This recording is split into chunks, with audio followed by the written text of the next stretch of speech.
What's up, guys? It's me, Sue, please, and you guys may have read the title already. Today we're talking about the Week 3 Sunday games and some of the biggest shockers and some of the weirdest stats that is actually true. And so before that, let's go over the weird stats. And this is a bit of weird. Before the season started, Teddy Bridgewater got traded from the Panthers to the Broncos after the Panthers already got Sam Darnold.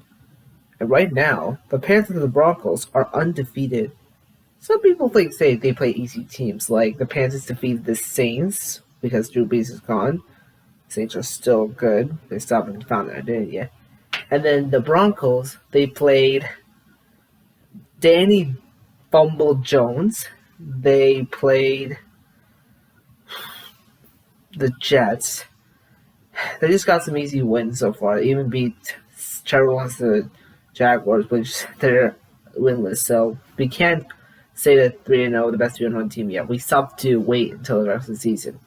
Same thing for the Rams. They defeated Tom Brady and the Tampa Bay Buccaneers. Brady's first loss in LA, his first trip in LA, despite the fact he threw 400 yards. It looks like the Matthew Stafford might be the savior of this Rams squad going back to the Super Bowl. Now, biggest shockers, and this might have been the shock of the season.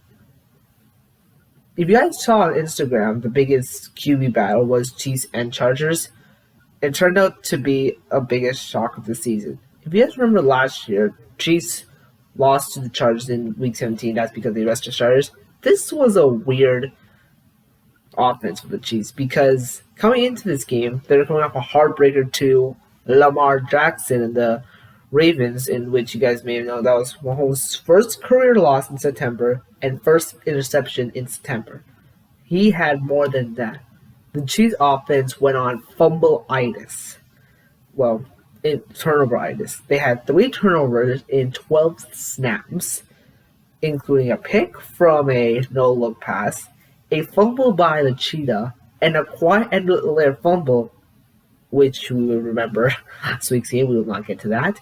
So let's go over that. So you guys remember Mike Williams, when he's had a touchdown in each of the last 3 games. He could be the nice wide receiver 2 behind Keenan Allen, as Justin Herbert looked like a star. 4 touchdowns, 282 yards, and right now this Chargers team has an identity. Justin Herbert's the future for now. We'll see how this goes. As for the Chiefs, they're 1-2. They're last in the division, which you have to worry about that, Chiefs fans. They'll get back to soon because the Broncos play easy teams. The Raiders, they're also 3-0, but they almost got lucky. They almost lost to the Ravens, and they lost to the Dolphins. So we can't say the Chiefs are bad. Same thing for Seattle, and you guys Seattle fans, I'm also a Seattle fan. They lost to the Vikings. First career loss for Russell Wilson against the Vikings. He hasn't lost to him in his career, but the Vikings, they do not want to start 0-3. Last year was a heartbreaker, and they did it without Devin Cook, which should be, well, if you can't stop the run game, but as Matson did. But people in Seattle are questioning, should Trey Flowers be cover benched? To be honest, when you look at that game, he should be benched. Go back to week 2 when Julio Jones, 6 catches for 108 yards, and Trey Flowers on that 51-yard reception. You have to bench Trey Flowers. Just get someone else a chance, or else we're going to be having like what they did against last year against Buffalo when they gave out 44 points. So they play next week against the Niners, and lucky for them, they won't be last for long because the Niners are coming off a heartbreaker to the Packers.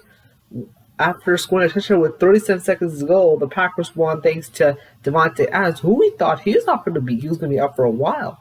Came back, had 100 yards, got them into field goal range, and the Packers go 2-1. They're now in the NFC North. So we could see us maybe get back in this with next week's game, but it's not going to be easy.